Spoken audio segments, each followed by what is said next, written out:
Hey guys, tonight we're diving deep into a story that history books rarely tell, a chilling tale hidden in the shadows of the Tudor dynasty. The year is 1603, and at England's Richmond Palace, the death of a monarch sets off a chain of events that would unravel a shocking secret. What if the end of Queen Elizabeth I wasn't a peaceful passing, but something far more sinister? A sealed letter, discovered amongst her personal belongings, hinted at a slow, deliberate poisoning. Was this the Queen's final confession? A revelation that she was both victim and perpetrator? This isn't the story of Gloriana, the celebrated Virgin Queen, but the untold account of a woman trapped by her own image, her legendary beauty becoming the very instrument of her demise. It's a tragedy that unfolds over decades, revealing the dark side of power, vanity, and the heavy price of a crown.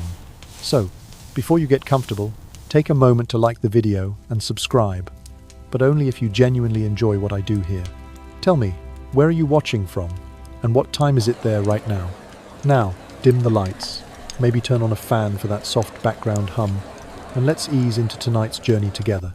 On a cold March morning in 1603, at Richmond Palace, a chilling discovery shook the entire English court. Among the personal effects of Queen Elizabeth I, who had ruled England for 45 years, a letter was found. This was no ordinary political document, but a record of such horrifying truths that its contents were immediately sealed and hidden from public view. That letter served as a belated confession, proving that the Queen's death was not the peaceful passing recorded in the history books. It suggested she did not die naturally, but instead wasted away over decades, intentionally poisoned perhaps by her own hand. To understand this tragic end, we must look back at the woman who lent her name to an age. Elizabeth I, 1533 to 1603, was one of England's greatest monarchs, reigning from 1558 until her death. She was the daughter of King Henry VIII and his second wife, Anne Boleyn. Genealogically, she belonged to the Tudor dynasty, a line marked by upheaval and tragedy. Her paternal grandparents were King Henry VII and Elizabeth of York. Her maternal grandparents were Thomas Boleyn and Elizabeth Howard. Elizabeth's childhood was overshadowed by loss and instability. Her father, Henry VIII, was infamous for swiftly changing wives and religious affiliations in pursuit of a male heir. Her mother, Anne Boleyn, was executed when Elizabeth was only 2, accused falsely of incest and adultery. After Anne's death, Elizabeth was declared illegitimate and stripped of her inheritance rights. She grew up in constant tension and danger, witnessing her father's subsequent marriages and the executions of her stepmothers, including Catherine Howard. These experiences forged in Elizabeth an extreme caution, sharp intelligence, and unshakable vigilance. She learned survival by concealing her emotions, trusting no one, and mastering every situation. On November 17, 1558, at age 25, Elizabeth ascended the throne, succeeding her half-sister Mary Tudor. Her reign, commonly called the Elizabethan era, lasted 45 years and is regarded as England's golden age. In religious affairs, she created a relatively stable peace after violent conflicts between Catholics and Protestants by enacting the Act of Supremacy and the Act of Uniformity. She was a patron of the arts and literature, fostering talents like William Shakespeare and Christopher Marlowe. Militarily and politically, her greatest achievement was defeating the Spanish Armada in 1588, a victory that not only thwarted invasion, but cemented England's status as a naval power. She skillfully maintained peace with other European powers through deft diplomacy and by refusing marriage, thereby preserving a balance of power. Known as the Virgin Queen, she turned her unmarried status into a potent political tool, symbolizing her total devotion to the realm. Yet Elizabeth's reign also had its dark side. She was notorious for her unpredictable temper, sudden outbursts of rage, and a deep paranoia about loyalty. She wielded power tightly and never truly trusted anyone. Her decision to execute Mary, Queen of Scots, remains a stain on her legacy. In her later years, she withdrew into solitude and became increasingly dependent on artificial appearance, a final obsession that ultimately led to her tragic demise. Elizabeth Tudor's path to the throne was paved with blood from the very moment of her conception. Born of King Henry VIII and his second wife Anne Boleyn, Elizabeth entered a world where her very existence was considered illegitimate across Europe. When Elizabeth was only 2 years old, she witnessed the systematic destruction of her mother. The execution of Anne Boleyn in the year 1536 was not a swift event, but a carefully orchestrated political assassination, staged by her father to justify his own actions. The young princess saw her mother stripped of every title, her marriage declared null and void, and her very name erased from official records. On the 19th of May in 1536, Anne Boleyn was led to the scaffold at the Tower of London, where a French executioner severed her head with a single stroke of the sword. In that moment, Elizabeth, branded illegitimate, became an orphan and was left without rank, entirely at the mercy of a father who had already shown he would consign his own queens to death. The psychological impact of these early wounds cannot be overstated. Elizabeth grew up knowing that her father had murdered her mother, that her birth itself had catalyzed that tragedy, and that her very survival depended on her ability to please a man capable of ordering the deaths of those he once professed to love. The Tudor court was a place where even the youngest learned that love was fleeting, that power was paramount, and that the closest bonds could turn lethal without warning. Every subsequent marriage and annulment of Henry reinforced these cruel lessons. Elizabeth watched as her father took Jane Seymour as his third wife, only to lose her when she died giving birth to the long-awaited male heir, Prince Edward. She observed the swift dissolution of Henry's union with Anne of Cleves, and later the grisly execution of Catherine Howard, her fifth stepmother, dragged screaming to the block for alleged adultery. Each marriage, each annulment, each execution taught Elizabeth that survival in the Tudor world required unceasing vigilance and absolute self-control. As Elizabeth matured, she internalized these harsh truths.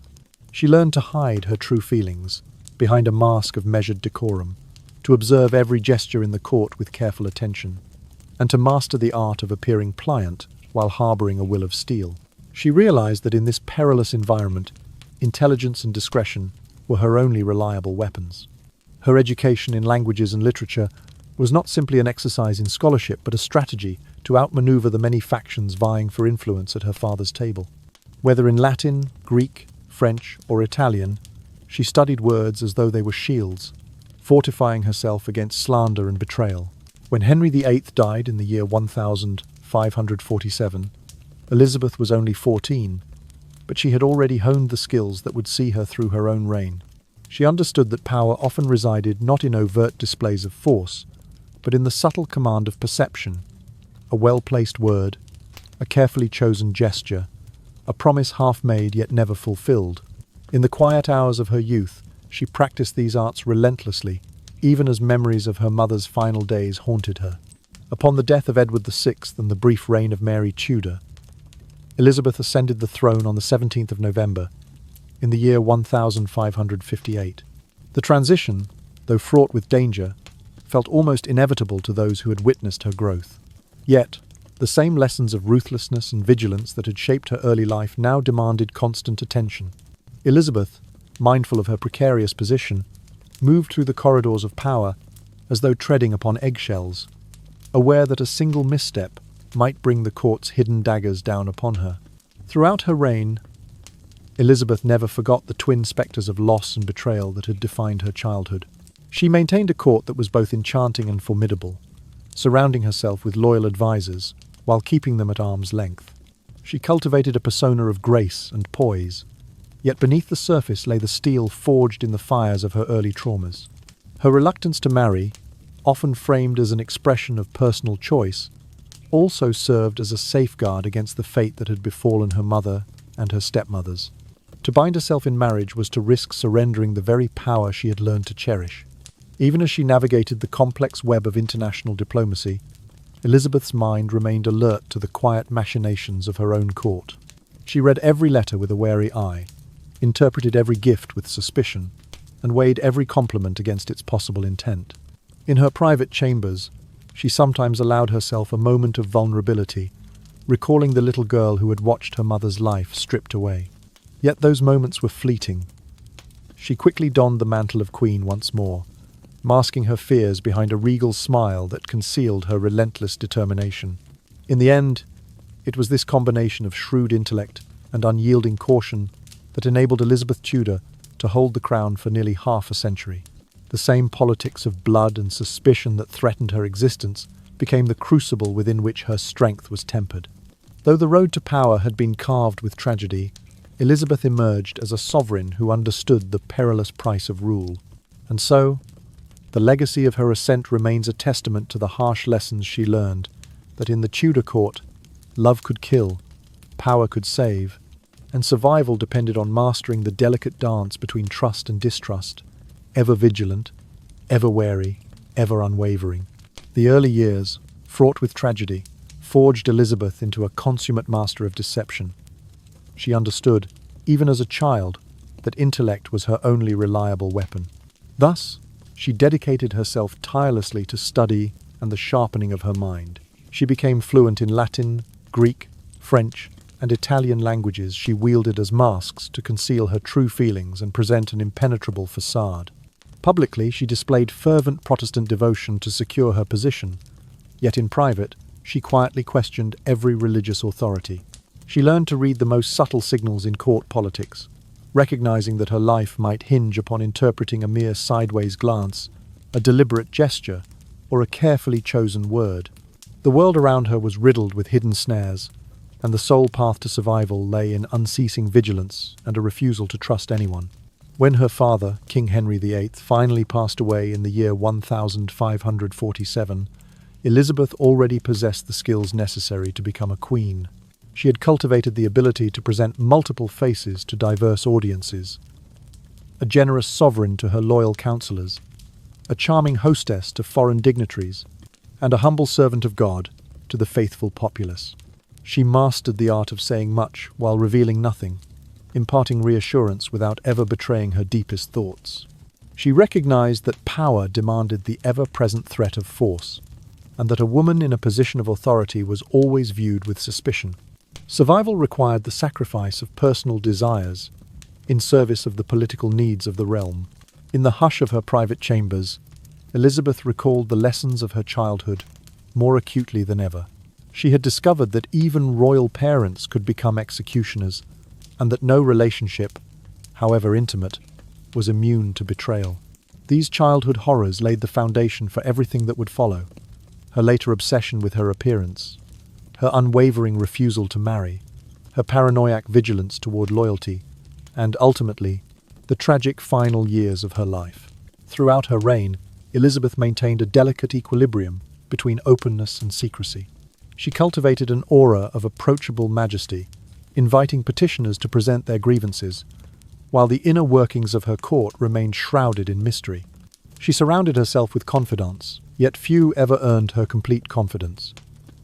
Every counselor was chosen for skill, but retained in a state of respectful distance. She would praise an ally's accomplishments with genuine warmth, then discreetly test their devotion with subtle trials: a withheld letter, a delayed audience, a pointed question in council. Those who faltered were quietly dismissed. Those who triumphed earned her cautious favor. Her mastery of religious politics was particularly remarkable. She supported the Elizabethan religious settlement, which restored a moderate form of Protestant worship, while avoiding the extremes of both Catholic and radical Protestant factions. To the public, she appeared as the pious head of the Anglican Church, crowned by the Act of Supremacy. In private, she examined theological debates with keen curiosity, inviting scholars to debate contentious points of doctrine in her presence. Yet she never allowed her personal questions to undermine her public posture. In Elizabeth's court, faith was both sword and shield. It defended the realm against foreign powers and provided a moral framework for her subjects, while also serving as a mechanism for controlling noble dissidents whose loyalty remained uncertain. Elizabeth's skill with language extended beyond the scholarly. She used her pen as deftly as her voice, composing letters that could charm rival monarchs or chastise unruly nobles with equal grace. She dictated graceful missives to Mary, Queen of Scots, expressing sisterly affection even as she plotted Mary's downfall. She wrote flattering lines to foreign ambassadors, praising their sovereigns in terms that smoothed diplomatic ruffles. But she also drafted curt memoranda for her secretaries, exposing court intrigues in blunt, unsparing prose. Every written word was a weapon honed to a precise edge. Her physical appearance, too, became part of her carefully constructed persona. She invested vast sums in lavish gowns of crimson velvet and rich satin, embroidered with pearls and jewels. Her ample honey-blonde hair was artfully arranged and powdered to an ethereal hue. Yet beneath the layers of finery lay the embers of insecurity kindled by her scarred youth. She employed cosmetics made from rare pigments, layered to conceal the slightest imperfection. Each morning began with the ritual of powdering and painting, a ceremony that consumed hours and drew courtiers into a theatrical display of devotion. Through these outward trappings, Elizabeth projected an image of timeless majesty that helped bridge the gap between her human vulnerabilities and the divine right she claimed. Despite her careful construction, Elizabeth's heart bore the weight of constant isolation. She refused several political marriage proposals, even when alliances with powerful European dynasties hung in the balance. To wed would mean relinquishing an ounce of her sovereignty, and any consort could become a rival. Instead, she embraced her role as the Virgin Queen, conjuring the image of a ruler wedded only to her kingdom. This stance delighted her subjects and deterred foreign suitors, but it also deepened her loneliness. In the quiet hours, she would sometimes gaze into her mirrored reflection, wondering if the price of unbroken independence was the emptiness of companionship. As she aged, the trials of her youth and the burdens of statecraft took their toll. She witnessed factional uprisings, survived assassination plots, and navigated the delicate aftermath of the Spanish Armada's defeat. She bore witness to the deaths of beloved courtiers and the betrayals of supposed friends. Through it all, her reliance on deception and caution persisted. She trusted few, doubted everything, and masked her fears behind a regal smile that veiled the tumult beneath. In her final years, Elizabeth's refusal to compromise endured as the legacy of those early lessons. She remained ever watchful, her court a labyrinth of intrigue in which she reigned supreme. Though her rule ushered in an era of cultural flourishing and national pride, it was underpinned by the cold calculus of survival she had learned as a child. The hallways of Whitehall and Richmond echoed with whispered rumours of her shrewd manipulations, but Elizabeth moved through her kingdom with the confidence of one who knew she had outlasted every threat. And so, the woman who had been cast out as illegitimate, exposed to the horrors of parental betrayal, emerged as a monarch whose very mastery of deception became the engine of her success. From obscurity to the pinnacle of power, Elizabeth Tudor's life embodied the paradox of rule, that the greatest strength often springs from the deepest wounds, and that the path to lasting authority is carved by the willingness to wield intellect as both shield and sword, to sacrifice personal desires upon the altar of political necessity, and to learn, from the bloodiest of lessons, that in a world without certainty, only vigilance can ensure survival. In October 1562, at the age of 29, Queen Elizabeth I confronted a crisis that would prove a turning point in her reign and the beginning of her gradual descent into vanity. Smallpox, the disease that had claimed countless lives across Europe, struck the young monarch with brutal force. For days, she lay at death's door in Hampton Court Palace, her body consumed by fever, while her counsellors whispered about succession in the corridors just beyond her chamber door. When Elizabeth finally emerged from the ordeal, she discovered that the disease had robbed her of something far more precious than her health. It had destroyed the one thing she valued above all else, her legendary beauty. The scourge of smallpox left Elizabeth's face marred by deep pockmarks, most prominently upon her forehead and cheeks. In an age when a ruler's appearance was believed to reflect divine favour, this disfigurement was not merely cosmetic. It was a political catastrophe. Elizabeth's beauty had long been one of her most effective diplomatic instruments, used to charm foreign ambassadors and perpetuate the illusion that she might wed to secure powerful alliances. European courts spoke of her alabaster skin and inner radiance. They described a queen whose complexion seemed to glow with otherworldly light. That woman had vanished forever. The physical transformation wrought by smallpox carried a weighty psychological toll. Elizabeth had grown up acutely aware of the fragility of her power, balanced precariously between being alluring enough to attract suitors and independent enough to avoid marriage. Her beauty had served as armor, as weapon, and as shield. Without it, she felt vulnerable in ways that transcended mere physical insecurity. Courtiers at court noted that after her recovery, the Queen became increasingly fixated on mirrors, spending hours each day examining her reflection and experimenting with various beauty treatments. In her private apartments, long polished surfaces were arranged to capture her image from every angle, and she would sit before them for hours, studying the shadows and lines that daylight and candlelight cast upon her face. She tried soothing washes of rose water and delicate oils, massaging her skin in hopes of softening the harsh indentations left by the fever. Yet none of these gentle remedies could erase the scars that lay beneath. Instead, her fascination with cosmetics deepened, driven both by the desire to conceal her disfigurement and by the fear that her power would ebb if she appeared less than perfect to her subjects. It was during this period that Elizabeth first encountered lead-based cosmetic substances that promised to restore the smooth, pale complexion so prized by the nobility. Venetian cyrus, a mixture of white lead and vinegar, offered the illusion of porcelain skin that could mask the pockmarks left by smallpox. To apply it, layers of this heavy paste were meticulously smoothed across the face, neck, and hands, creating a mask-like surface that reflected candlelight with ghostly brilliance. Above this base were added touches of kohl for the eyes and rouge, made from mercury sulfide for the lips and cheeks, all designed to mimic the radiance she once possessed. When spread thickly enough, the paste could disguise most scars, allowing her to reappear at court with an aura of unblemished beauty. But the very ingredients that gave her the appearance of youth and health carried within them a hidden menace, a slow, insidious poison that would accumulate in her body over time. In those first months after her illness, Elizabeth found solace in the temporary restoration that these cosmetics afforded her. Ambassadors once again praised her pale, flawless visage, and marriage negotiations quietly resumed as foreign princes speculated anew about the Queen's nuptial prospects.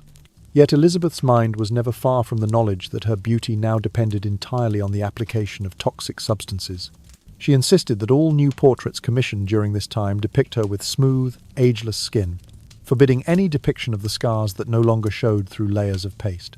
These mask portraits, as they came to be known, became instruments of propaganda, reinforcing the image she wished to present to both her own people and to the courts of Europe. At night, in the solitude of her chamber, Elizabeth would sometimes remove the heavy cosmetics and stare at her natural skin, tracing the depressions and ridges left by smallpox. She understood with uneasy clarity that to abandon the mask was to reveal her vulnerability, an admission she could never afford to make. The process of applying and removing the lead-based makeup became a daily ritual, one that consumed hours of her time and dominated her thoughts.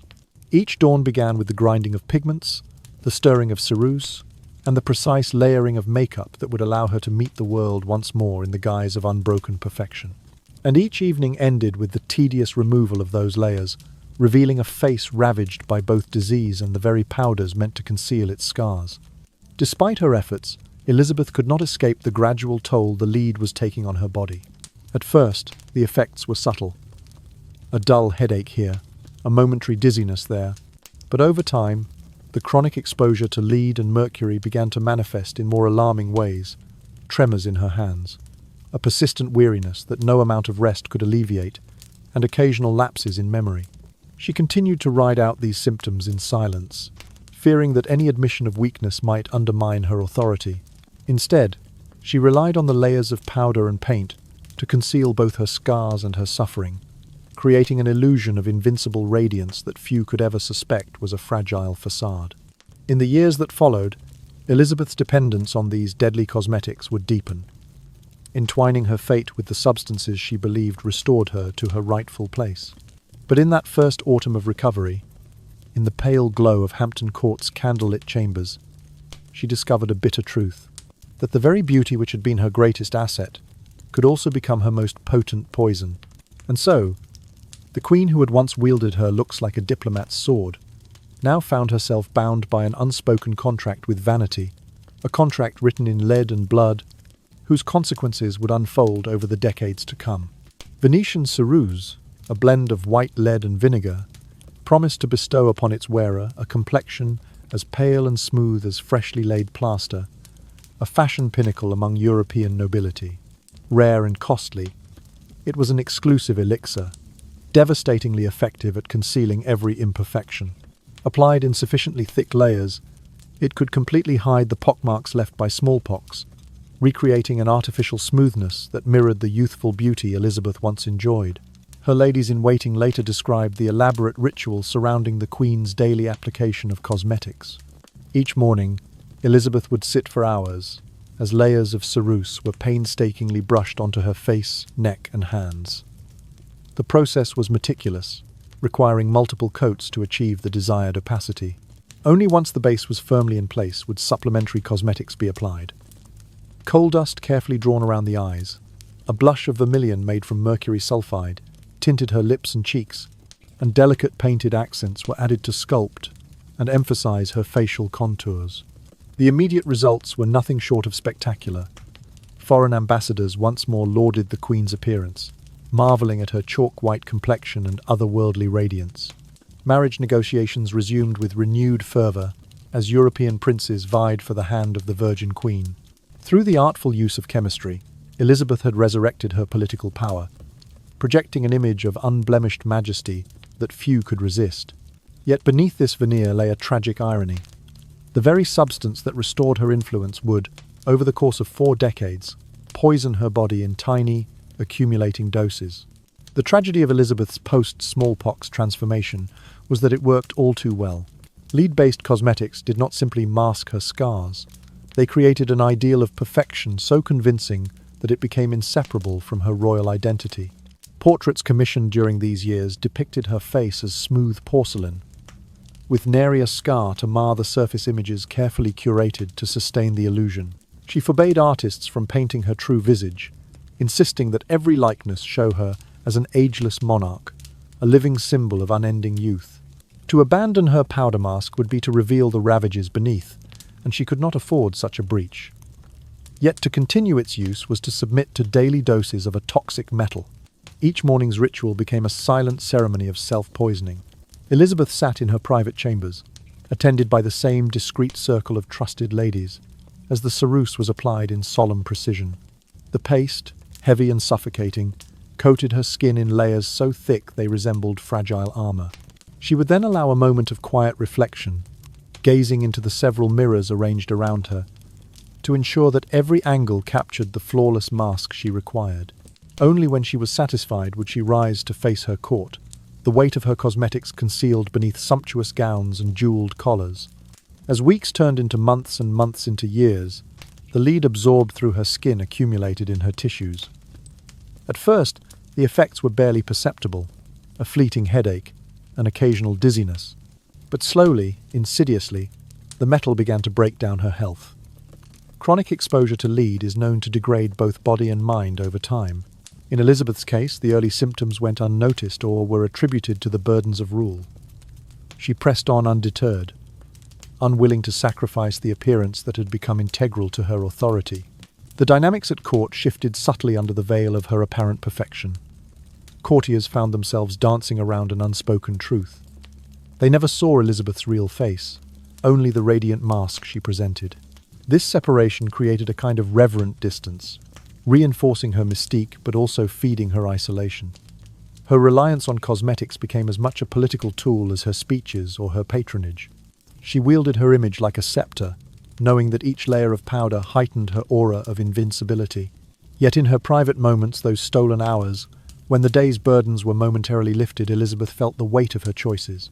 Removing her makeup revealed a visage more akin to a death mask than a living queen. She would trace the faded outlines of her pockmarks with a gentle fingertip, a silent acknowledgement of the cost of her beauty. Occasionally, she wept for the girl she once was, whose face needed no concealment. But such moments were fleeting. She had learned the hard lesson that vulnerability could be fatal. Over the decades, the cumulative poisoning began to manifest in more alarming ways. Her hands, once known for their graceful gestures, developed a slight tremor. She experienced bouts of fatigue that no amount of rest could dispel. In rare private correspondence, scribes noted that her once steady handwriting wavered, as though her nerves had been frayed by unseen forces. These signs were quietly hushed up, dismissed as the natural toll of a long reign. The public never suspected that the Queen's makeup, her most cherished decoration, was slowly unraveling her body. Faced with the relentless advance of poison, Elizabeth's commitment to her powder mask only intensified. Where others might have chosen to reduce or abandon such fatal adornments, she doubled down, layering her face thicker still to maintain the illusion. Her advisors, aware of the dangers yet powerless to intervene without betraying her deepest insecurities, offered only cautious counsel.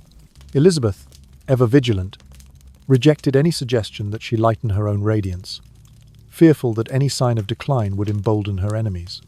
In this way, a queen who had once carved her path through political intrigue, war, and religious strife, now found herself captive to the very beauty she had once wielded as a weapon.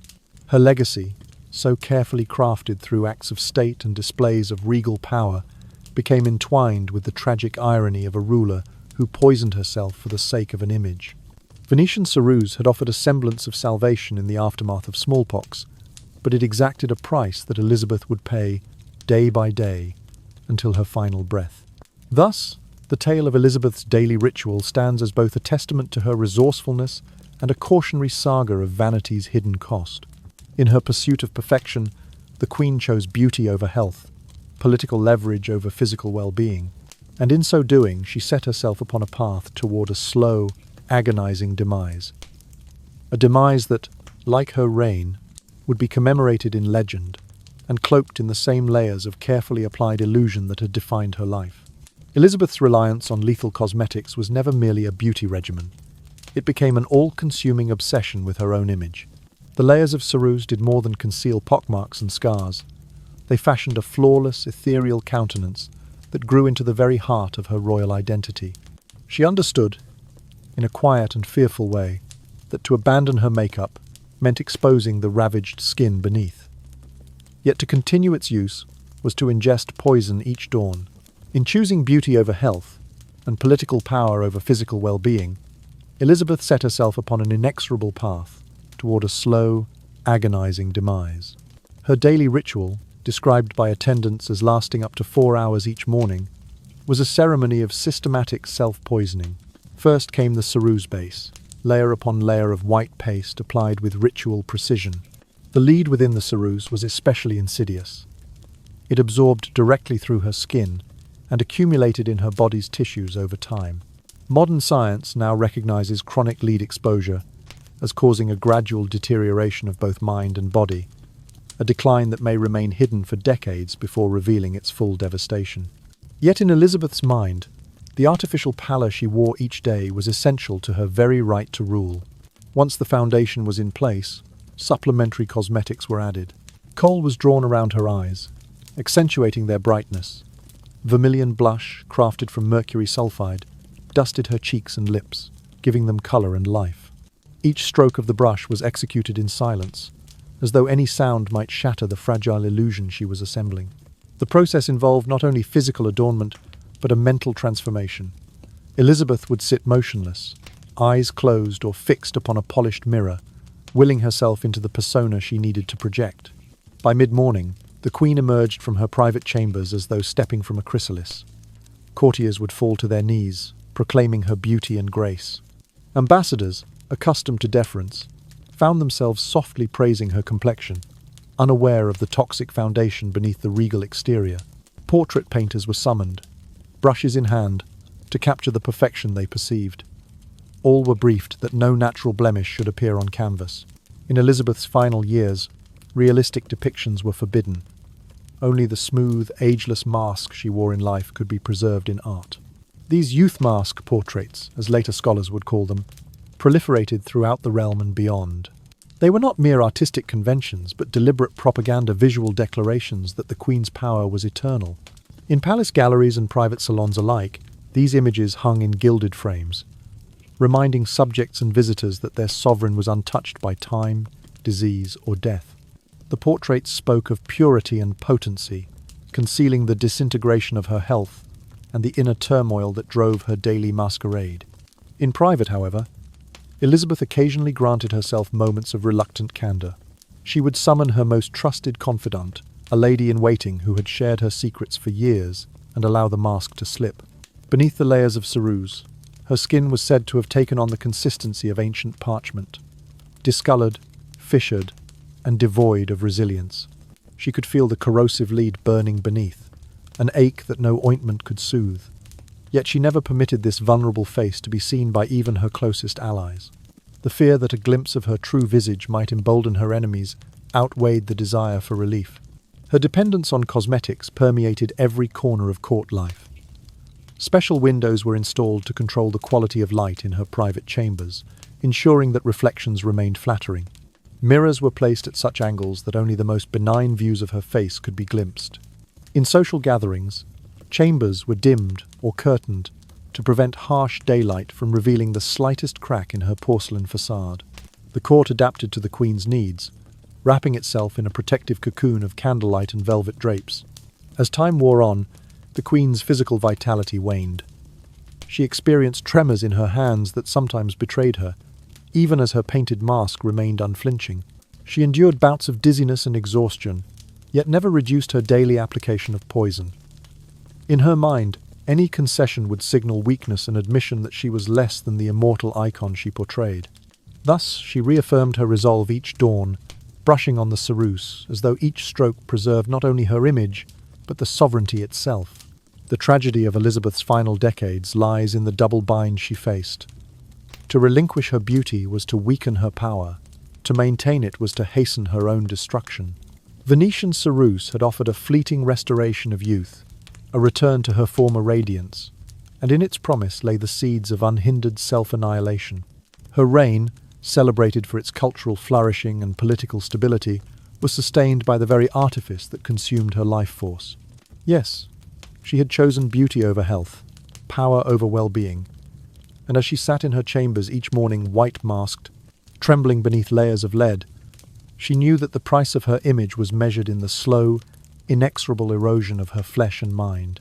Thus, the tale of Elizabeth's cosmetic dependency is a somber reminder of how the pursuit of perfection can become a merciless captor. Venetian ceruse gave her the appearance of invincibility, yet delivered the hidden sting of poison with every layer. Her story unfolds as a quiet tragedy of vanity's triumph over vitality, a cautionary chronicle of power's seductive and ultimately destructive allure. As the Queen rested beneath her heavy makeup, the court slept in ignorance of the slow, painful decay unfolding behind that seemingly flawless mask. And so, Elizabeth Tudor's final years became a spectral performance, in which every brushstroke of white lead was both an affirmation of her authority and a silent herald of her own demise. Over time, the ritual of applying cosmetics grew ever more elaborate, as Elizabeth aged and the ravages of lead poisoning became harder to conceal. Her ladies-in-waiting reported that the Queen insisted on ever thicker layers of ceruse to achieve the flawless opacity she demanded, for her natural skin had grown increasingly damaged and discolored. What had once been a handful of carefully applied coats transformed into something more akin to a construction project. Heavy paste spread so thickly that it would crack and flake throughout the day. Courtiers described waking to find small fragments of white powder scattered upon the floor and furniture, only to watch the Queen's attendants painstakingly reapply fresh layers in dimly lit antechambers. The economic cost of this obsession was immense. Elizabeth is said to have spent the equivalent of millions of dollars in modern currency on her cosmetic supplies, importing the finest Venetian ceruse and exotic pigments from ports as far-flung as Istanbul and Goa. The palace records, kept under tight guard, show that her spending on makeup represented a significant portion of the royal household's budget, a testament both to the value she placed on her appearance and to the ever-increasing quantities required to maintain the illusion of eternal youth. Each shipment arrived under the cover of night, accompanied by secret letters that spoke only of Her Majesty's personal necessities, and yet the volumes recorded hint at a scale of consumption almost beyond comprehension. As her anxiety over her appearance deepened, Elizabeth ordered the installation of specially designed mirrors throughout her palaces. Venetian craftsmen, renowned for their skill and secrecy, were commissioned to produce curved or faintly tinted surfaces that subtly altered reflections in her favor. In these bespoke mirrors, every line and shadow could be smoothed away, reinforcing the belief that the cosmetic transformation remained complete. The cost of these magical looking glasses was staggering. Lavish payments were made to ensure they never appeared in any other court. In her private chambers, Elizabeth would spend long, drowsy hours moving from mirror to mirror, observing her visage from every conceivable angle, as though assuring herself that the lead-laden mask had succeeded in preserving her regal perfection. By the 1870s of her reign, or rather, as her 70s approached in actual years, Elizabeth's behavior began to betray the subtle but relentless toll of chronic lead poisoning. Her attendants, accustomed to her regal composure, noticed growing irritability, memory lapses, and difficulty concentrating on matters of state. Where once her temper had flared only in carefully orchestrated displays of royal authority, now small slights could trigger explosive outbursts that terrified even her most trusted advisors. The same counsellors who had previously praised her wit and poise found themselves caught unawares by sudden storms of anger, preceded by barely perceptible tremors in her hands and a glazed look in her eyes. These temper tantrums, which had once served as calculated reminders of her supremacy, darkened into unpredictable explosions of rage. Courtiers spoke in hushed tones of meetings abruptly ended when the Queen's voice rose to a shriek, or of ambassadors left cowering in corners as Elizabeth, enraged by a misplaced document or a forgotten name, struck tables or scolded her own scribes with savage intensity. In quieter moments, she would slump into a velvet-lined chair, head bowed, as though exhausted by the relentless demands of her own makeup-bound existence. It was said that, on occasion, she would gaze at her reflection and murmur apologies to the woman she had become. The psychological weight of such chronic poisoning manifested not only in her outbursts but also in profound periods of confusion and melancholy. The Queen, once the embodiment of clear-sighted purpose, sometimes forgot the names of her most steadfast confidants or lost track of the day's schedule, wandering the halls of Whitehall in a daze. Her verses, composed for court entertainments, grew shorter and more disjointed, with lines repeated or left unfinished. Yet the mask remained intact, both literally and figuratively. Public audiences continued to see the pale, smooth face of the Virgin Queen, never glimpsing the turmoil beneath. Through it all, Elizabeth clung to her daily beauty ritual, as though it were the very source of her sovereignty. She believed that her power, her legitimacy, derived from the unblemished facade she projected. Portraits commissioned during this later period reflect that conviction. All show her with unwrinkled skin and ageless features, gazing serenely outward as if untouched by time or tragedy. Yet behind those painted eyes lay the hidden cost of her unyielding vanity. Each morning's application of ceruse, each evening's removal and reapplication, stitched her ever deeper into a web of dependency, a slow-moving tragedy that would reach its culmination only after decades of self-inflicted harm. And so, as the candles burned low in her private chambers, and the drowsy hush of night enveloped the palace, Elizabeth Tudor remained a prisoner of her own perfection. The court adapted its protocols to protect her illusion. Diplomats lauded her beauty, and scholars penned treatises on her golden age. Meanwhile, the Queen herself sat before her mirrors, lost in a trance of reflection both literal and figurative, unaware that the mask she prized so dearly was in truth a coffin of her own making, built layer by layer in lead, and painted with the shadow of death. Elizabeth's existence had become a ceaseless struggle between outward illusion and inward reality. She knew with quiet dread that she was poisoning herself, yet she could not bring herself to stop. Her closest advisers, including William Cecil, Lord Burghley, had on more than one occasion pressed her to reduce her use of cosmetics, especially as rumours began to circulate about the untimely deaths of other noble women from cosmetic poisoning. Yet Elizabeth always refused. To appear without her powder mask, she insisted, was akin to abdication. She told them in hushed tones that she could not present herself to her subjects or to foreign dignitaries without her face. This artificial countenance had become an inseparable part of her identity as queen. The daily ritual of makeup had transformed into a form of torture from which Elizabeth could find no release. Her ladies-in-waiting spoke of a process that was as physically painful as it was emotionally brutal. The ceruse paste leaden, suffocating, burned her skin each morning, causing raw redness and irritation that cried out for yet more layers of concealment. The very substance meant to hide her flaws only intensified them, as fresh applications covered the inflammation, only to crack and flake by midday. Courtiers would discover tiny fragments of white powder scattered along the halls, a silent testament to the relentless cycle of application and renewal. The weight of the cosmetics was such that it pressed her skull like a rigid helmet. Elizabeth awoke each day to the dull ache of lead against bone, a headache that throbbed with every heartbeat. Her vivid expressions, once a hallmark of her charismatic presence, grew increasingly stiff and constrained. Where she once had smiled with genuine warmth, she now wore a forced, angular grin, a grimace held in place by sheer force of will. Those who observed her in private noted the lines around her mouth trembling as she tried to offer a borrowed cheer to her attendants. The emotional toll was equally severe. Elizabeth felt a growing sense of suffocation beneath the layers of her own creation, as though she were trapped within a plaster shell. In moments of rare solitude, she would press her fingertips against her temples, attempting to erase the pounding in her head. She confessed, in private letters to a trusted confidant, that she sometimes felt as though she were losing herself, the real woman beneath the makeup slipping away with each passing stroke of the brush. Her advisors watched this descent in silent alarm. William Cecil, whose loyalty to the crown had never wavered, approached the Queen with cautious urgency. He reminded her of the countless warnings that had reached Westminster, tales of ladies whose beauty regimens had ended in madness or sudden death. Yet Elizabeth's reply was always the same, a firm, unyielding vow that she would not allow herself to be seen without her mask. She would not diminish the power she derived from her appearance, for she believed her authority itself depended upon that flawless sheen. In public audiences, Elizabeth maintained her composure impeccably. She sat upon the throne, robed in velvet and embroidered satin, her painted face glowing like moonlight on a still pond.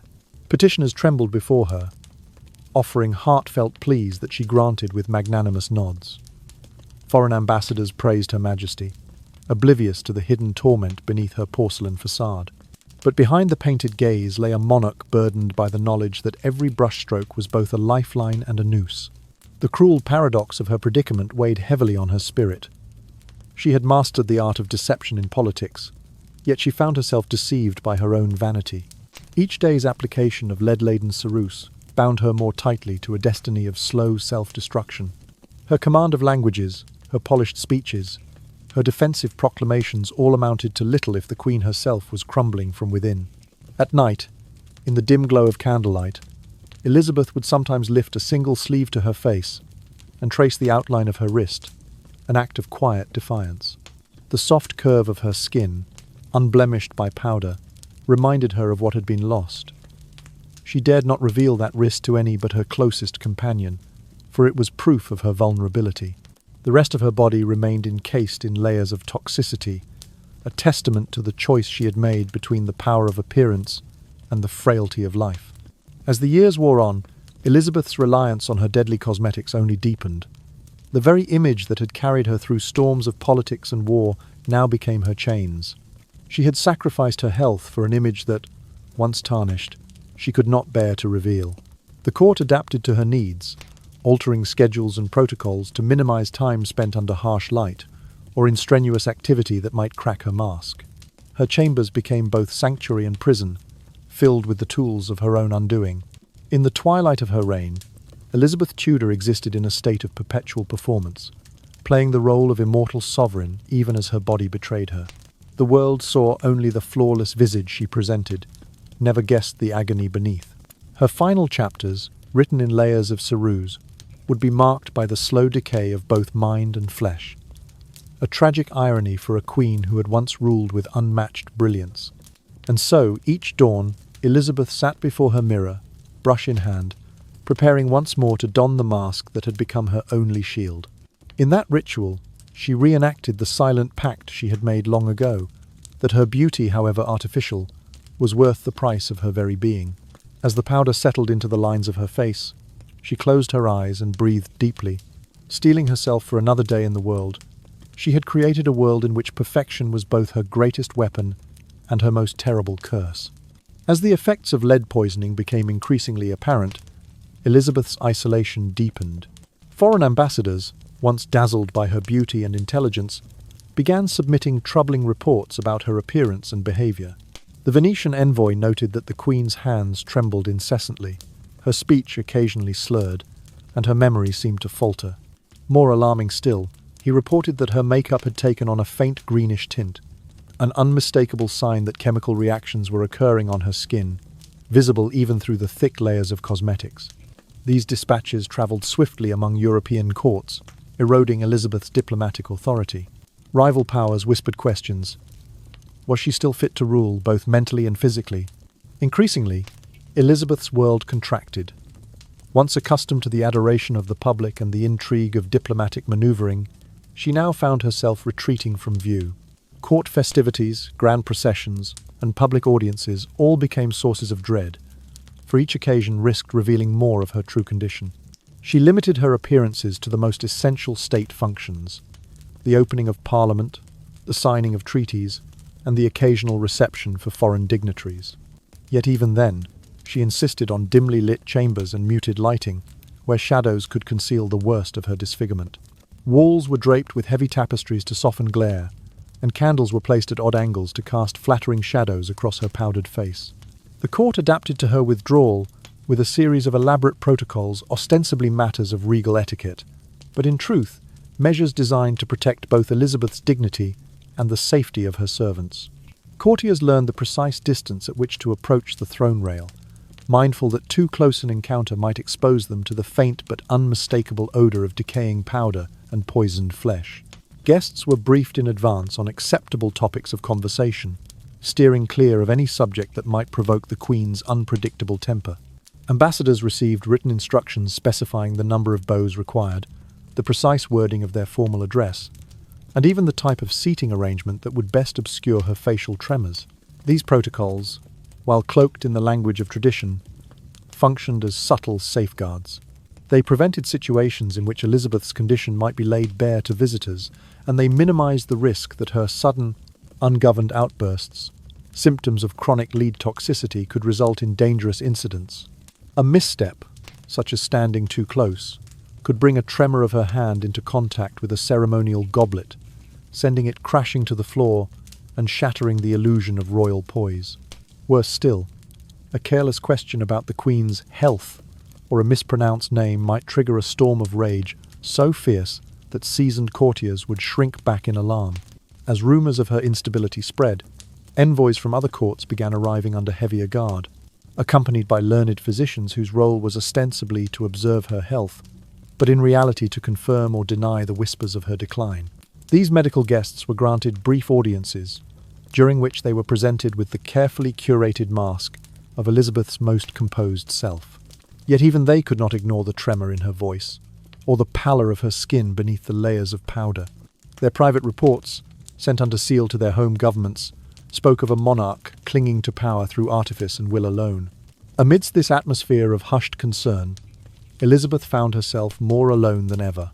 The corridors of Whitehall, once echoing with eager footsteps and whispered counsel, were quieter now, save for the hurried shuffle of attendants attending to her cosmetic needs. In her private apartments, she would pace slowly before her collection of specially crafted Venetian mirrors, each one bent or tinted to render her reflection as benign as possible. There, in dim candlelight, she would linger, tracing the outlines of her painted visage, as though searching for the woman she had been before smallpox and lead had rewritten her story. Her isolation was compounded by the very measures taken in her name. By the time the daylight chambers were sealed off and the protocols installed, Elizabeth's world had become a series of filtered impressions, half-seen faces, muted voices, and rehearsed compliments. She caught only fleeting glimpses of the kingdom she ruled, conveyed through the controlled pages of court diaries and the performed loyalty of long-trained actors playing the parts of noblemen and ambassadors. The vibrant tapestry of England's social and political life, once her domain to navigate, now existed beyond a veil of powder and protocol. Yet still, Elizabeth did not relent. To remove her makeup would be, in her mind, the ultimate surrender. She had often declared that the face she presented to her people was her true self, that without it, she would no longer exist as queen. In her drowsy moments before dawn, she would consider the possibility of stepping away from the mirror, letting the layers of ceruse fall away. She imagined the freedom of bare, unblemished skin, the release from the daily torment of reapplication and concealment. But each time, the terror gripped her of the world, seeing her vulnerability, of the court's conspiracies reigniting, of her carefully preserved power unraveling. The cycle continued, day after day, until Elizabeth's reign, once defined by the golden promise of peace and prosperity, became overshadowed by her own haunted visage. The crown she wore bore the weight of her sacrifices, political, personal, and physical. She had faced countless threats, foreign invaders, religious zealots, rebellious lords, and triumphed. Yet it was the slow, inexorable toxicity under her own skin that truly claimed her in the end. In those final years, Elizabeth was less a monarch and more a legend, a spectral figure moving through half-lit halls, her steps guided by the soft whispers of attendants and the muted echoes of her former glory. The protocols that surrounded her, the chambers that shielded her, the mirrors that deceived her, all served to hide the truth of her condition. And so she remained, trapped behind a mask of her own making, a ruler who had mastered the art of deception in statecraft but could not escape the ultimate deception of vanity and poison. Thus, Elizabeth Tudor's life drew to a close in a paradox of power and mortality. Her reign, lauded for style, substance, and spectacle, ended beneath layers of lead and lacquer. She had refused to relinquish her image, even as it consumed her from within. In the hush of candlelit palaces, as shadows danced upon the tapestries and protocols dictated every movement, the once fierce queen faded away, leaving behind a legacy as beautiful as it was bitter, a crown weighed down not by gemstones, but by the grim toll of her own painted perfection.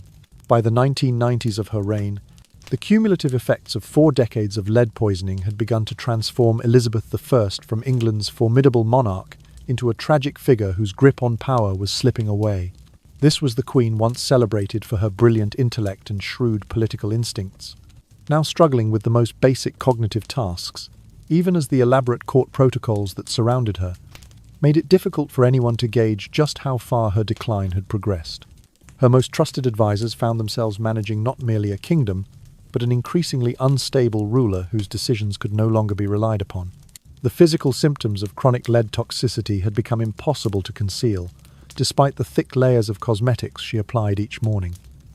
Elizabeth's hands, once lauded for their graceful gestures, now trembled continuously, an affliction her physicians dismissed as nervous temperament, but which modern medicine would recognize as a classic sign of heavy metal poisoning. Where her posture had been statuesque and dignified, she now required the support of nearby furnishings or the steady arm of a courtier to navigate the halls of Whitehall. Observers whispered that the Queen moved as though walking upon ship's deck in stormy seas, each step uncertain and wavering. Most alarming of all was the dramatic shedding of her famous red tresses. Strands of hair fell away in clumps, leaving her scalp exposed in patches.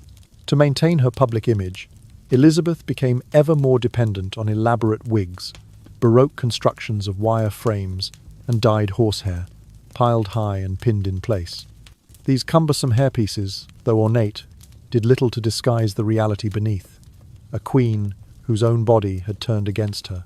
Even more troubling was the state of Elizabeth's mind. Where once she navigated complex matters of state with ease, she now faltered over names she had known for decades. Steadfast counsellors found their own identities slipping from her memory in bewildering moments of confusion. She might summon Lord Burghley only to address him as Lord Bacon, or congratulate an ambassador on a treaty that had been signed years earlier. In private councils, she sometimes lost the thread of discussions on finance or foreign policy, staring blankly at her papers as if reading them for the first time. One especially haunting incident occurred in her private chambers, where Elizabeth was discovered speaking animatedly to her own reflection in the mirror.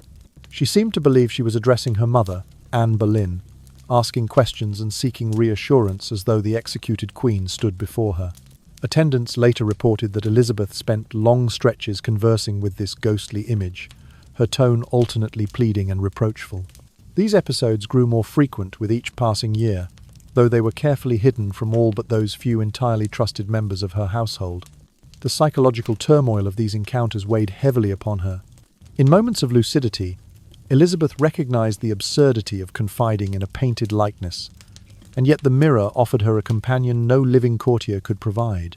The ghost of her mother, perpetually youthful and unscarred, stood as a poignant contrast to the leaden mask she herself wore. And so, each day, she would approach that looking-glass with a mixture of dread and longing, seeking solace in an illusion that only deepened her isolation. Her advisors, faced with this downward spiral, clung to the protocols they had devised. Dimly lit rooms for audiences, restricted access to private apartments, and limited public functions. They adapted every facet of court life to shield both themselves and foreign visitors from witnessing Elizabeth's most alarming moments. The official explanation for these changes remained that the Queen was cautious and invested in maintaining a solemn dignity. Beneath that polite veneer lay the unspoken truth, that they feared for her and for the stability of the realm she once commanded so effortlessly. Despite her diminished faculties, Elizabeth's reputation endured, buoyed by decades of successful rule and the potent myth of the Virgin Queen. Portrait painters continued to depict her in resplendent robes, her painted face smooth and unlined, her elaborate wigs perfectly coiffed. These images, displayed in royal galleries and noble homes across Europe, sustained the illusion of an imperishable sovereign. Yet they also served as silent testaments to the lengths the court would go to protect their monarch's mystique, even as her body and mind decayed beneath the layers of lead-based powder. In public ceremonies, Elizabeth retained enough charisma to inspire loyalty among the masses. Her voice, though occasionally shaky, was still capable of delivering stirring addresses that reminded her subjects of the glories of her reign. She presided over pageants and festivals with a kind of ritualized grandeur that spoke to tradition more than genuine vitality.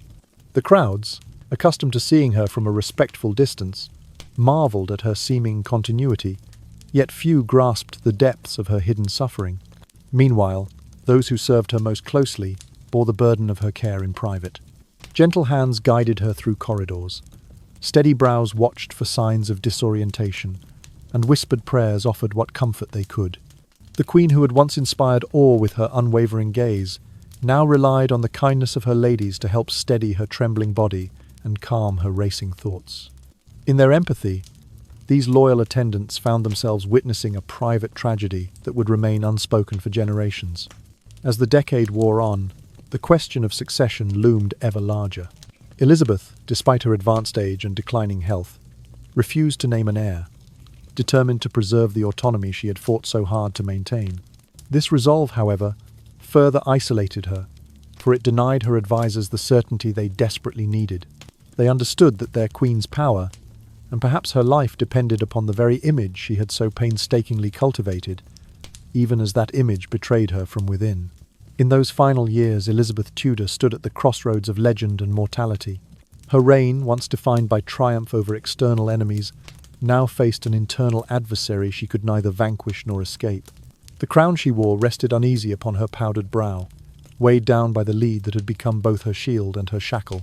Though she remained outwardly regal, the soul of the Virgin Queen had grown ghostly, haunting the corridors of Whitehall even as the sun rose on a kingdom that would soon pass into new hands. And so, Elizabeth's story in the 1990s of her reign became one of profound melancholy. A ruler who had mastered every threat from without, only to be undone by the slow poison within. Her legacy, immortalized in gold and oil, hid the bitter truth of her decline, a truth that only the darkest corners of her private apartments had ever truly known. In those dimly lit rooms, where mirrors reflected a fading figure and hearts trembled at each uncertain step, the once mighty Queen faced the most relentless adversary of all, the passage of time and the unforgiving toll of her own vanity. In the winter of 1602, Queen Elizabeth I began to enter her final stage of decline. The cumulative effects of 4 decades of lead poisoning had reached a point of no return, manifesting symptoms that could no longer be hidden behind layers of cosmetics. The woman once renowned for her razor-sharp intellect and political acumen now struggled to sustain coherent conversation. She would often pause mid-sentence, her gaze drifting inward as though she had forgotten the very words she intended to speak. Perhaps most alarming was her deepening obsession with death and the supernatural. Elizabeth reported seeing apparitions of figures from her past, most frequently her mother, Anne Boleyn, and her half-sister, Mary Tudor. These haunting visions, which modern medicine recognizes as classic symptoms of severe lead toxicity, convinced the Queen that the ghosts of those who suffered under Tudor rule had returned to torment her. She would spend hours in her private chambers, speaking softly to empty chairs as though addressing spectral guests. Attendants learned to tiptoe around her while she held court with the unseen, not daring to interrupt her or draw her attention back to the living world. Physically, Elizabeth's condition became grotesque. Decades of applying lead-laden makeup had left her natural skin so damaged that it no longer healed. The once supple flesh of her face and hands was now crisscrossed with ulcers and lesions, weeping a persistent discharge that seeped into the folds of her ruffs and the seams of her gowns. The odor was unmistakable, a sour, metallic stench that no amount of the finest perfumes could fully mask. Those tasked with her care moved quickly and discreetly, yet even they admitted that the smell clung to clothing and lingered in the air long after she had departed a room. Her hair, what little remained after years of shedding, had turned a ghostly white and fell out in patches.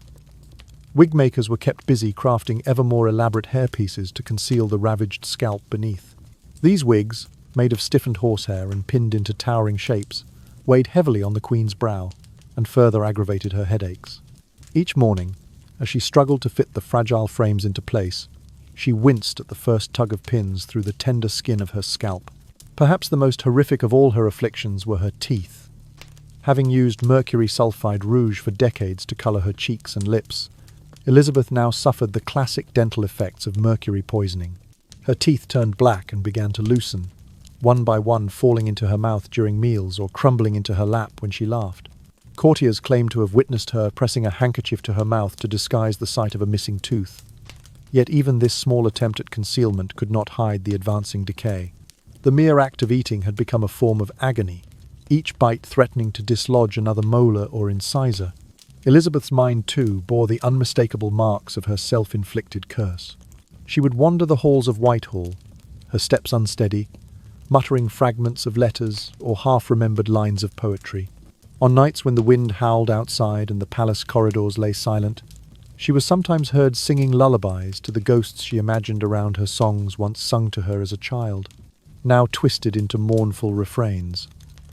Attendants who crept to her door spoke of hearing her images speak back, offering solace one moment and accusations the next.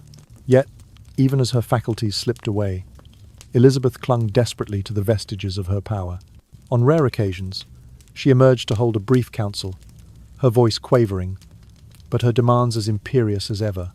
She would sign official documents with a trembling hand, the strokes of her quill wandering off the prescribed lines, but still gird herself with the language of authority. In these fleeting moments, those in attendance saw a flicker of the Queen they had once known, the strategist, the diplomat, the indomitable sovereign, but it vanished, almost as soon as it appeared, swallowed by the hollow shell of addiction and disease that had become her final refuge. Her bedchamber, once a place of rest and contemplation, transformed into a theatre of despair. The walls, lined with tapestries depicting glorious Tudor victories, seemed to close in on her. The air grew thick with the mingled scents of ointments, oils, and the ever-present tang of decay. Elizabeth, who had built her legend on the idea of unending youth and beauty, now lay surrounded by the trappings of mortality. Wax candles burned low in their sconces, the shadows in the corners lengthening imperceptibly as though alive. She drifted in and out of sleep, her dreams filled with visions of execution scaffolds and the silent faces of her lost family. Her loyal servants did what they could to ease her suffering. They boiled herbal decoctions and brewed bitters meant to cleanse her blood, though none could counteract the relentless accumulation of lead and mercury. They dressed her wounds as best they could, wrapping her hands in clean linen and applying soothing salves that offered only temporary relief. They trimmed the ragged edges of her gowns and adjusted the necklines of her kirtles to accommodate her swollen joints, all the while whispering prayers for her comfort and her soul. In these final months, Elizabeth's court resembled a small, trembling ship, its captain too weak to steer, and its crew fearful of the storm that raged within her. Envoys still arrived from abroad, though fewer than in years past, and they were met in half-lit chambers where every precaution was taken to preserve the illusion of regal stability. Protocol dictated that no foreign guest leave her presence without witnessing at least a semblance of her former grandeur. Yet ambassadors returned home with hushed accounts of a monarch haunted by shadows and burdened by invisible chains. And so, into the closing winter of her storied reign, Elizabeth Tudor moved forward on feet unsteady and hands trembling, her mind a labyrinth of fading recollections and spectral voices. The Queen, who once stood as a towering figure in England's golden age, now found herself at the mercy of slow, inexorable decay. Her body, ravaged by decades of cosmetic warfare, betrayed her at every turn. Her spirit, worn thin by guilt and fear, clung to the last vestiges of her image, desperate to hold on even as the world she once commanded receded beyond her reach. In those hushed corridors, where candlelight danced upon delicate tapestries and the hush of winter settled over Whitehall, the final act of Elizabeth's life unfolded as a quiet tragedy, an epic tale of power and vanity, ambition and mortality, played out in the waning moments of a queen who could not relinquish her mask, even as it consumed her entirely. The ritual of applying makeup, which once consumed 4 hours each morning, now devoured Elizabeth's entire day. As the damage to her natural skin progressed, more layers of ceruse and supplemental cosmetics were required simply to approximate a human appearance. The heavy paste would crack and flake under its own weight, scattering white fragments like fallen snow across the floor.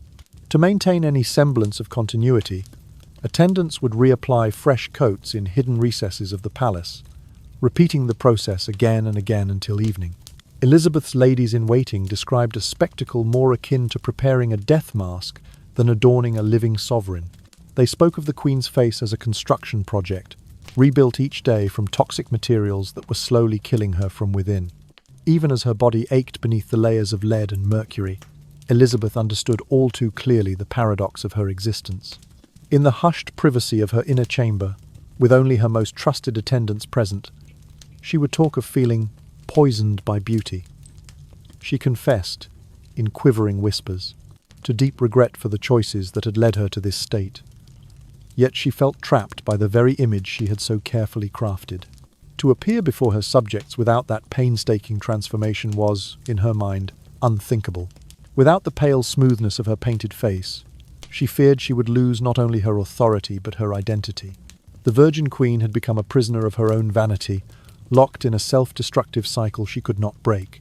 Meanwhile, the kingdom she ruled began to feel the tremors of her decline. Decisions that once took days to finalize now dragged on for weeks. As Elizabeth, mired in confusion or hidden away in her private rooms, delayed crucial correspondence and state documents, her indecision in matters of diplomacy created ripples across Europe.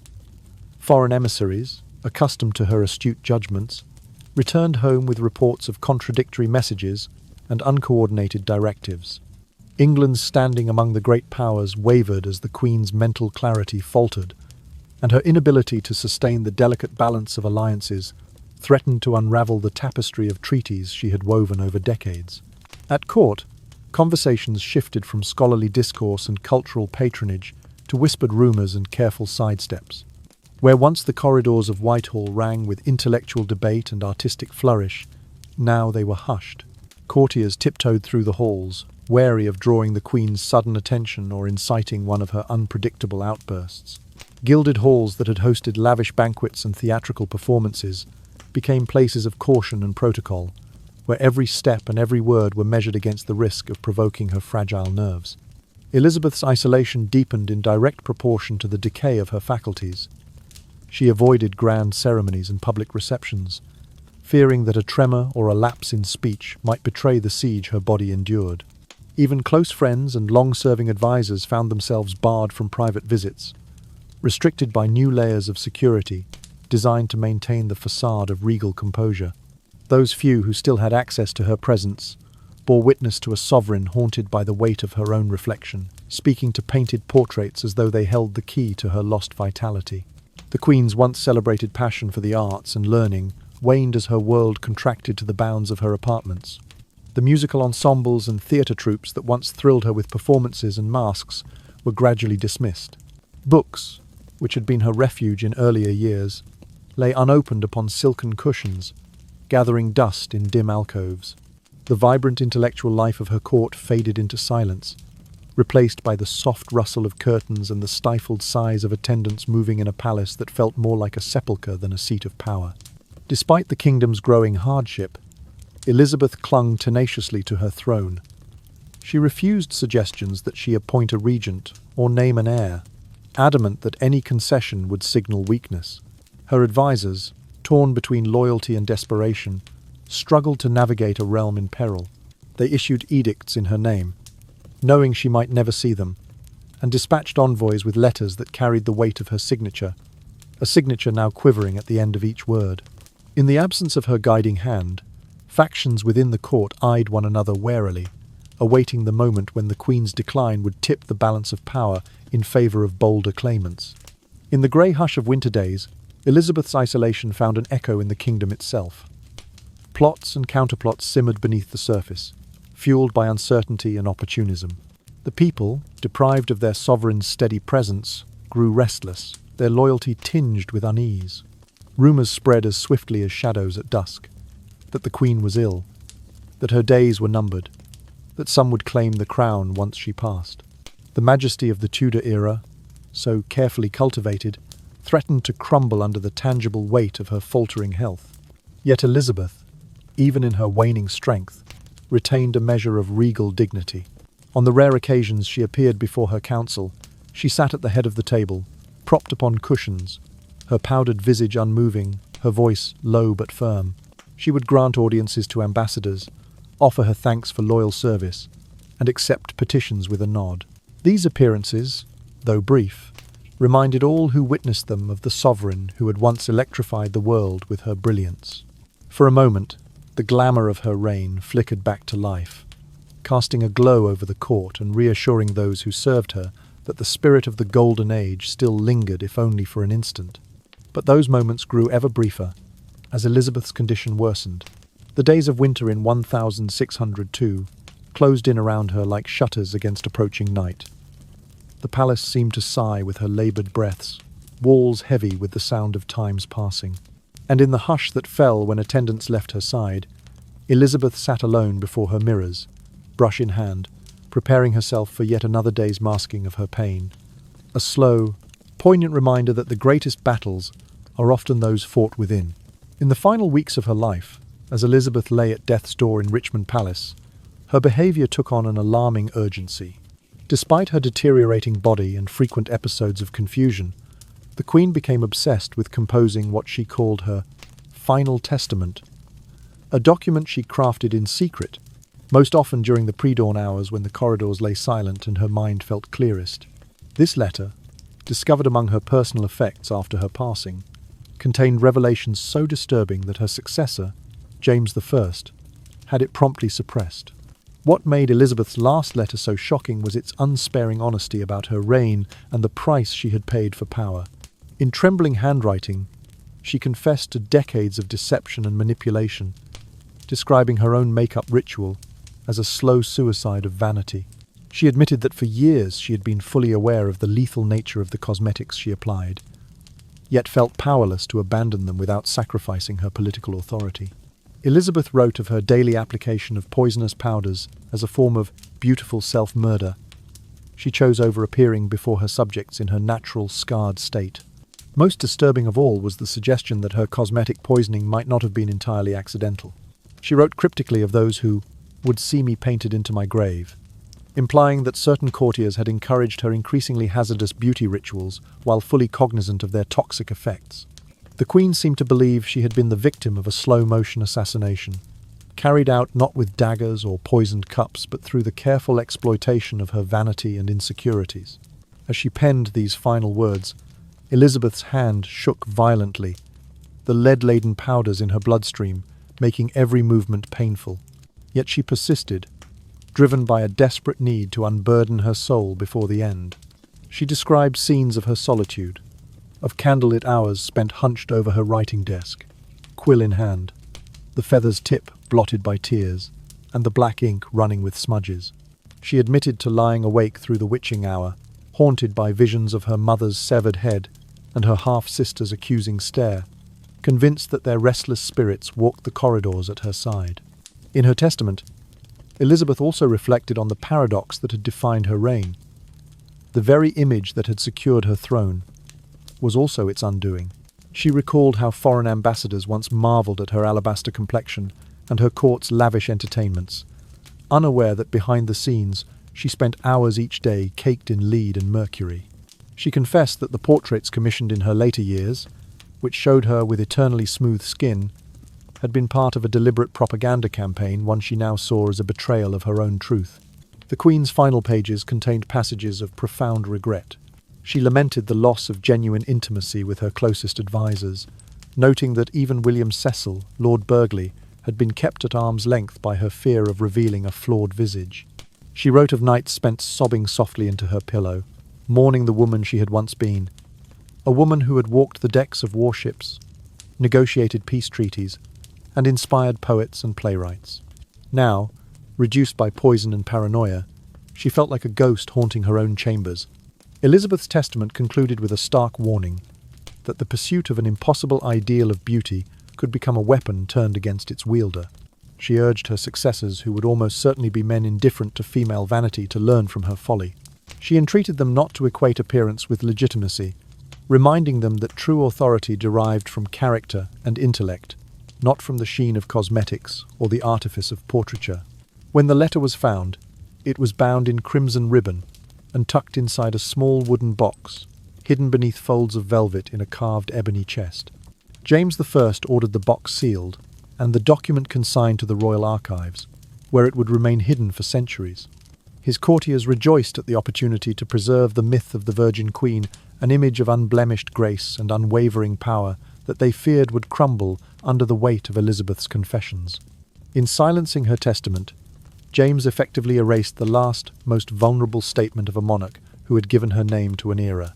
Few in his court dared to speak of the letter, and those who did lost favour quickly. The story of Elizabeth's poetic self-examination faded into rumour, supplanted by sanitized histories that portrayed her death as a serene transition from one golden age to another. The true horror of her final days, her desperate plea for understanding, and her belief in a court that had conspired against her through flattery and powder, was buried in darkness. Yet in those pre-dawn hours, while Richmond Palace still slumbered and Elizabeth's quill scratched the final lines of her life story, she was as naked as any woman. Before her mirror, stripped not of her crown but of the illusions that had sustained her. The testament she wrote was a mirror in its own right, a reflection of the costs of power, the dangers of vanity, and the fragile boundary between sovereignty and self-destruction. And so, in the hush that followed her last breath, the Queen's testament lay waiting unsent, unread, hidden its truths locked away alongside the powder pots and cracked mirrors that had defined her final years. In that silence, Elizabeth Tudor's voice echoed faintly, a whispered admonition to future generations, that the pursuit of perfection, even for those who sit upon the highest thrones, may carry a price too terrible to bear. The letter also contained Elizabeth's own analysis of how lead poisoning had affected her reign. In neat, yet trembling handwriting, she admitted to signing documents she could not recall and making decisions that later filled her with remorse. She attributed these errors to what she called the fog of metal in my mind, a weighty phrase that revealed the depth of her suffering. Elizabeth confessed that the steady ingestion of lead and mercury had clouded her judgment, turning once precise deliberations into hazy vacillations. She described moments when names and dates eluded her entirely, as though the clear memory she had once relied upon was shrouded in a murkiness she could neither dispel nor escape. Most harrowing were her admissions of complete lapses in consciousness, periods of hours, sometimes even days, during which she had no memory of ruling. In these blackout episodes, Elizabeth feared that other hands had guided her quill and given her assent to policies unknown to her waking mind. She wrote of waking with a start, in unfamiliar rooms or among strangers, certain she had slept through events of state that would only be revealed to her later.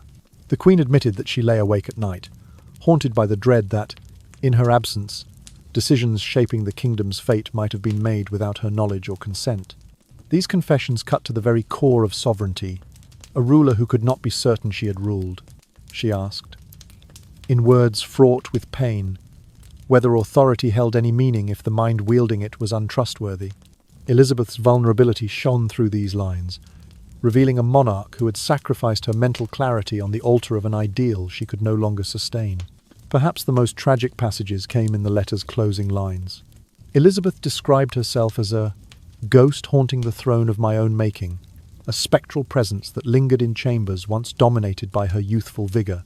She admitted deep regret for the sacrifices she had made in pursuit of an impossible standard of eternal youth and beauty, sacrifices that had ultimately destroyed her from within. The Queen who had given her name to an age now laid bare the bitter irony of her reign, that the very image she had fought so hard to maintain was a phantom created by poison. Her final words echoed with sorrow and a plea for understanding. She expressed a wish to warn future generations of rulers, urging them to recognize that power cannot rest upon mere appearance. Elizabeth implored them to value substance over semblance, to guard the soul as vigilantly as the crown. In her parting sentences, she acknowledged the cruelty of her own vanity, lamenting that her greatest triumphs had been overshadowed by her ultimate self-betrayal. The immediate suppression of this letter by James I and his advisers speaks volumes about its potentially explosive content. To reveal that England's greatest queen had spent her last years slowly poisoning herself, and possibly at the behest of those she trusted, would have shattered the carefully constructed myth of Gloriana, the virgin queen whose reign was an unbroken triumph of intellect and poise. James and his council moved swiftly to secure the document. The crimson ribbon binding it was cut, the box sealed, and the letter consigned to the deepest vault of the royal archives.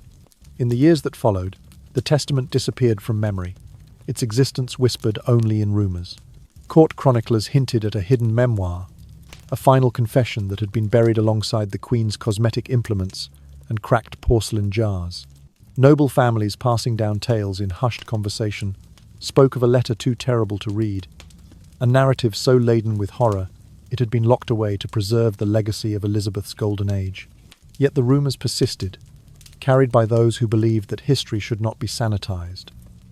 Gentlemen and ladies spoke in private of a queen who had been both architect and victim of her own downfall. They speculated on the fate of the document, whether it lay forgotten on a dusty shelf, its ink fading with the years, or whether it had been destroyed to protect the reputation of the crown.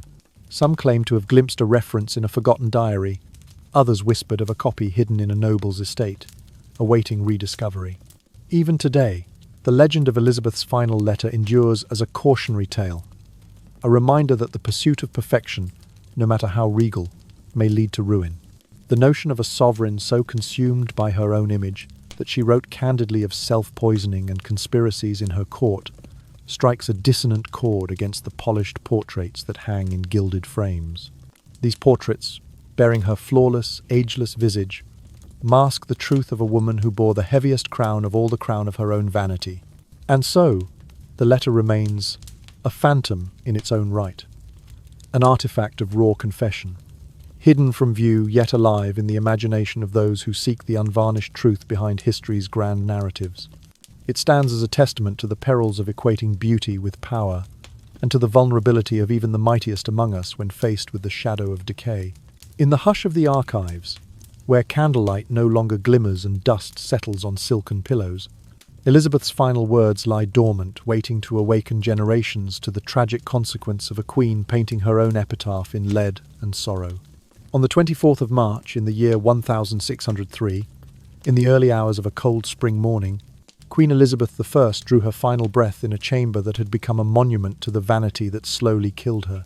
The room where she died was a haunting tableau of artificial beauty and natural decay, walls lined with tarnished mirrors that reflected only shadows, tables strewn with cosmetic pots whose contents could no longer conceal the horror of her condition, and velvet drapes stained by the acrid odour of chemicals that clung to the air.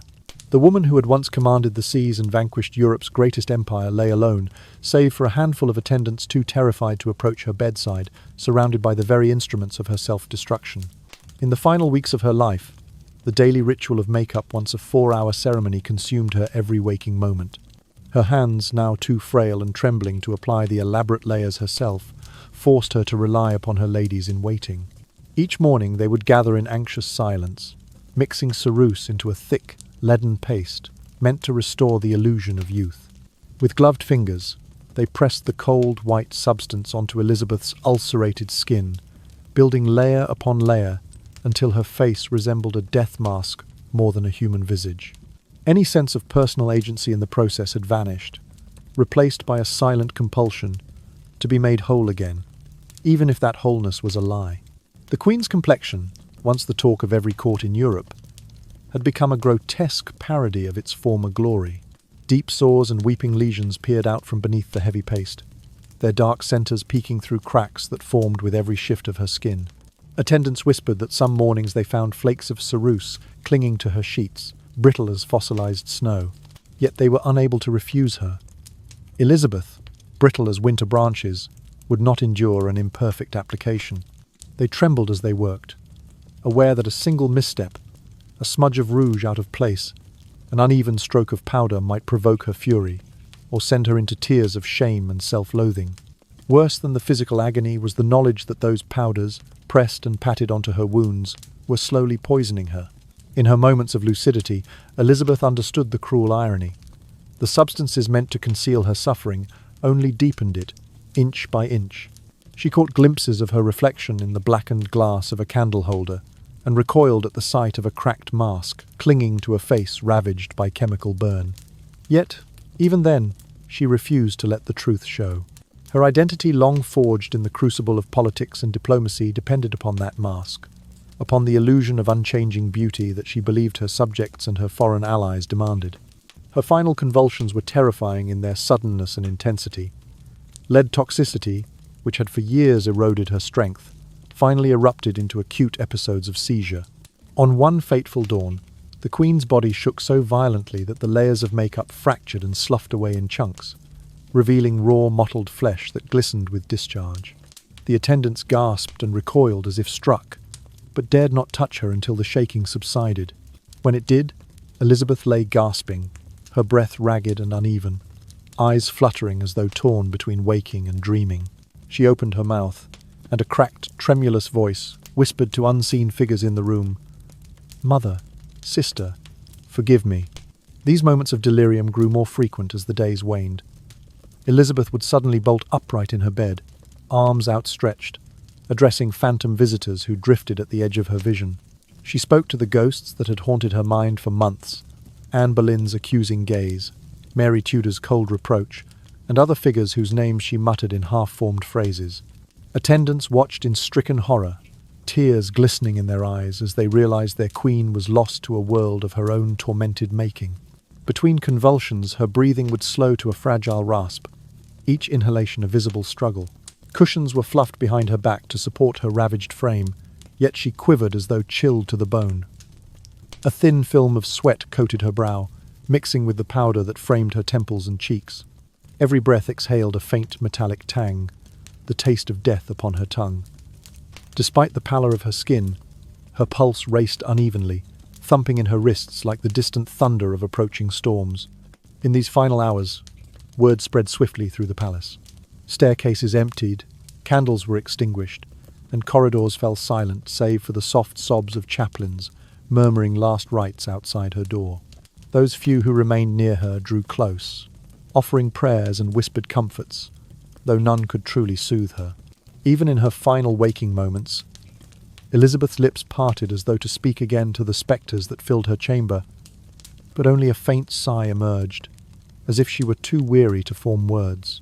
At last, sometime before dawn, her body grew still. The tremors ceased, and the gasps quieted into stillness. A hush fell upon the room, broken only by the crackle of a single candle guttering in its brass stand.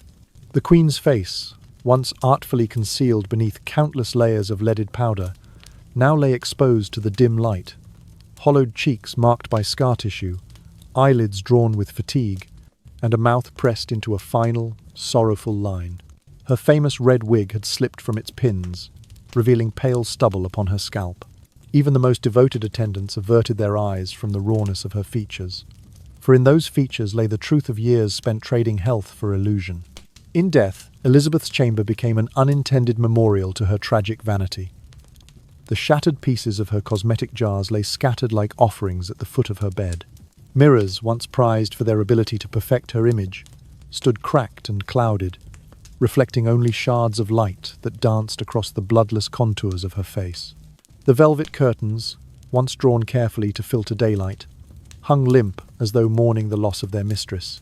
The passing of Elizabeth Tudor marked not only the end of a reign, but also the conclusion of a singularly poignant tragedy. The woman who had survived every external threat, Spanish armadas, assassination plots, religious wars, had ultimately succumbed to an enemy forged by her own hand. In death, as in life, she remained inseparable from the image she had laboured so fiercely to preserve, a visage of greatness and decay intertwined.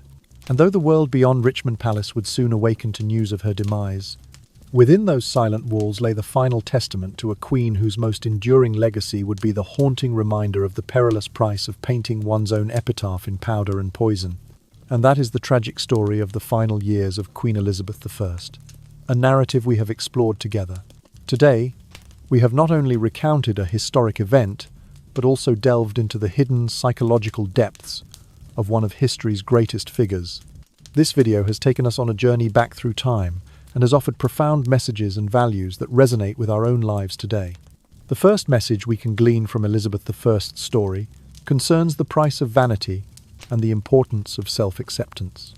Elizabeth spent her entire life crafting a flawless image, refusing to acknowledge the natural processes of aging and the imperfections they left behind. She chose a toxic mask rather than accept her scars, a potent reminder that in our modern society where pressure over appearance remains immense, pursuing an unattainable standard of beauty can lead to horrific consequences. Her story teaches us that true beauty does not lie in layers of paint and powder, but instead in the confidence and courage to face our own flaws. Second, this tale offers a lesson in power and loneliness. Elizabeth I was a powerful monarch, yet in the end she died alone. She rejected marriage to preserve her authority, but that very decision deprived her of companionship and empathy in her final years. She became trapped in a gilded cage of power, unable to trust anyone or reveal her vulnerabilities and fears. This is a thoughtful message for modern life, where many reach the pinnacle of career and status, only to find themselves beset by solitude and emotional strain. Power cannot purchase happiness, and material success cannot substitute for genuine relationships. Finally, Elizabeth's story serves as a warning about the danger of hiding the truth. The Queen attempted to conceal her deteriorating health, not only from her subjects, but from herself. This denial drove her further into a cycle of self-destruction. In contemporary life, we too often hide our own struggles, whether physical ailments or emotional wounds, for fear of judgment or appearing weak. Elizabeth's experience shows us that confronting and accepting the truth, however painful, is the only path to healing and peace. As we conclude this video, I hope that the story of Elizabeth I has given you a fresh perspective on history and, more importantly, valuable lessons you can apply in your own life. Thank you for accompanying me on this journey so tragic yet deeply human. If you are still awake, I wish you a peaceful night and sweet dreams. I'll see you in the next videos. Don't forget to subscribe to the channel and hit the notification bell so you won't miss any of our new and greatest stories.